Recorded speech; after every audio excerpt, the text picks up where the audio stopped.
Halo, jumpa lagi di video Mama Sofia dan Firdaus.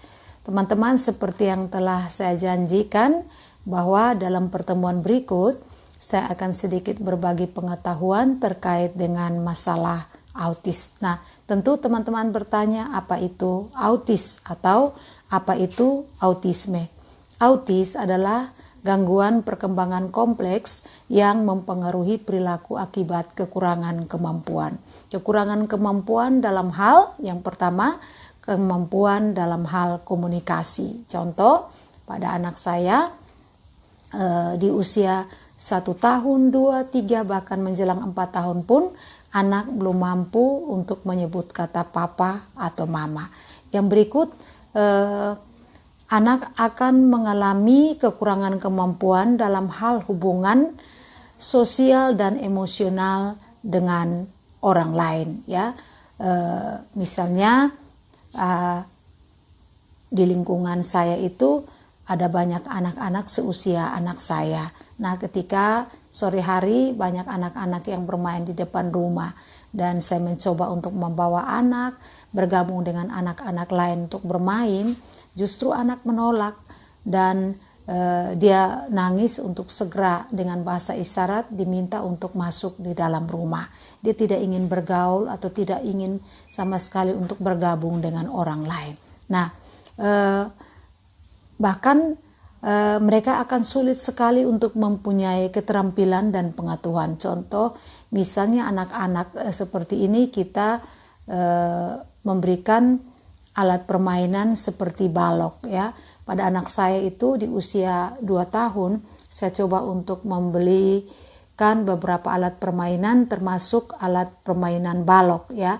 Dengan permainan balok ini akan sangat membantu mereka untuk melatih motorik kasar dan motorik halus. Tetapi justru pada saat saya mencoba untuk membantu dengan menyusun balok, ketika dibantu memang anak mampu, tetapi ketika diminta untuk anak sendiri mencoba untuk bermain permainan ini, mana anak sama sekali tidak mampu untuk menyusun balok. Jadi bagi kita yang mempunyai anak-anak dengan berkebutuhan khusus atau anak-anak yang mengalami autis, ini harus kita upayakan untuk ada beberapa alat permainan yang tentunya akan membantu mereka melatih otot dan juga melatih motorik kasar dan motorik halus. Dengan demikian akan sangat membantu mereka untuk mempunyai keterampilan bahkan pengetahuan yang baik. Nah, autis akan berlanjut sampai dewasa bila tidak dilakukan upaya penyembuhan. Nah, penyebab autis itu terjadi karena adanya kombinasi berbagai faktor. Saya akan memberikan faktor dari penyebab terjadinya autis. Yang pertama karena masalah genetik. Yang berikut bisa juga karena obat-obatan, bisa juga karena pestisida, kemudian karena perkembangan otak yang bermasalah, dan juga faktor yang berikut karena masalah usia dari orang tua. Nah, tanda dan gejala yang bisa kita sebut sebagai ciri-ciri dari anak autis, anak-anak seperti ini mereka sangat akan tidak bereaksi ketika namanya dipanggil, ya. Contoh pada anak saya itu kita mencoba untuk melatih dengan memanggil nama, mencoba untuk berkomunikasi, berbicara dengan dia atau minta dia untuk mengambil sesuatu dengan kata perintah kita. Itu sulit sekali untuk mereka mengikuti, bahkan sama sekali tidak berespon terhadap panggilan kita. Nah, yang berikut kurang juga ada kemampuan dalam hal membangun kosakata, ya. Sangat sensitif terhadap sentuhan, terhadap cahaya, terhadap suara yang keras. Bahkan anak-anak seperti ini justru akan sangat takut pada saat mendengar suara yang keras atau akan sangat takut ketika melihat cahaya. Jadi pada anak saya ini kalau melihat cahaya atau misalnya ketika dia mendengar suara yang keras, dia akan berupaya dengan kedua telapak tangan untuk menutup mata atau menutup telinga. Nah, teman-teman, mereka juga akan kehilangan kemampuan bicara atau interaksi sosial, ya. Mereka juga akan kurang sekali untuk kontak mata, kemudian akan kesal bila rutinitasnya kita ganggu, ya. Kemudian mereka juga akan sulit bicara, sulit memahami pembicaraan, membaca, menulis, dan ia sendiri juga sulit untuk bisa berbicara atau sulit juga untuk bisa melakukan aktivitas-aktivitas yang biasa dilakukan oleh anak-anak seusia mereka.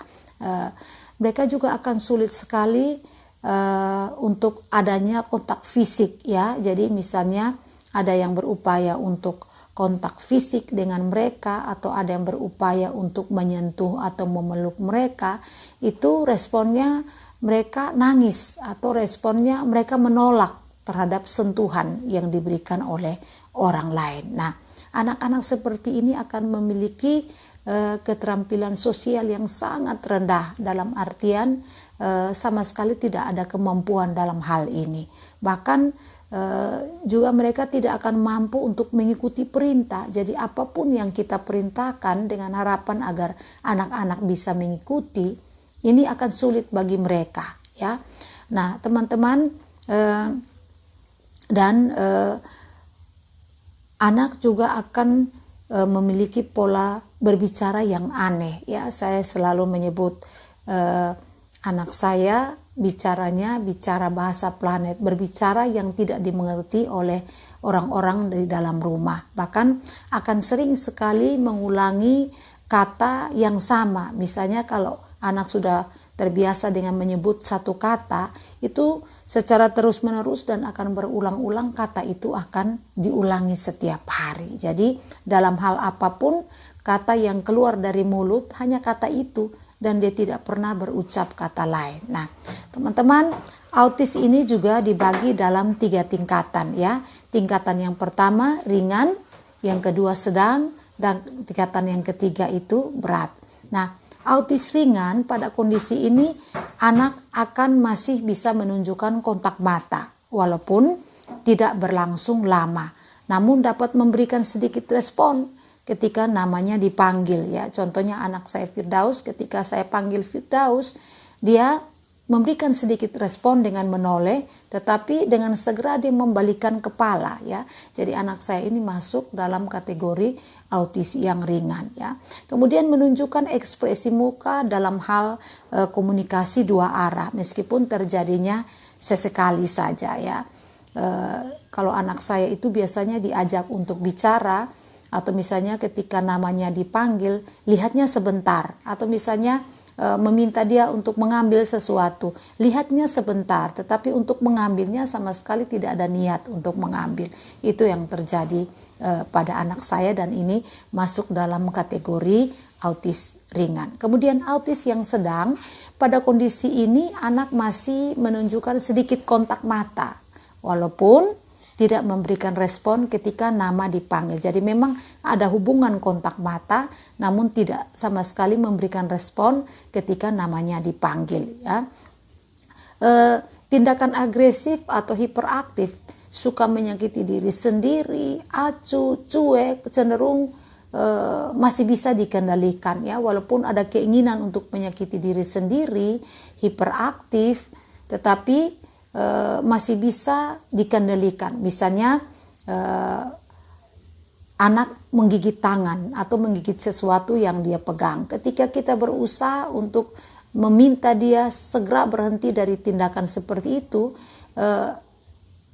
sangat bisa untuk dia mengikuti, tetapi itu hanya cuman sebentar, ya. Kemudian dia akan mengulangi lagi apa yang menjadi kebiasaan dia. Nah, autis berat, anak berada dalam kategori ini menunjukkan tindakan yang sangat tidak terkendali, ya.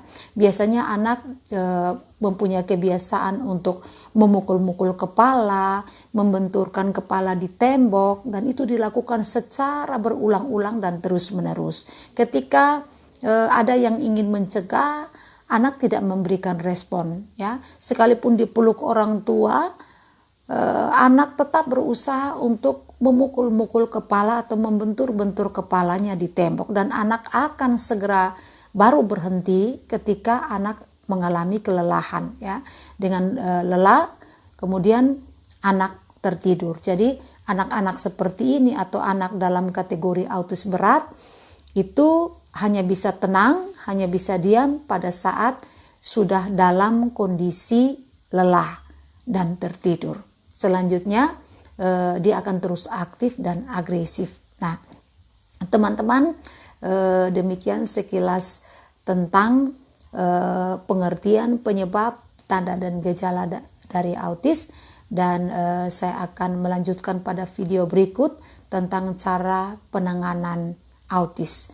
Teman-teman tetap nantikan atau simak terus video saya bagaimana penanganan anak dari autis, termasuk dengan diet ketat bagi seorang penderita autis. Tetap nantikan video saya di channel saya berikut, dan jangan lupa like, comment, subscribe, share di channel saya Mama Sofia dan Firdaus. Sampai jumpa.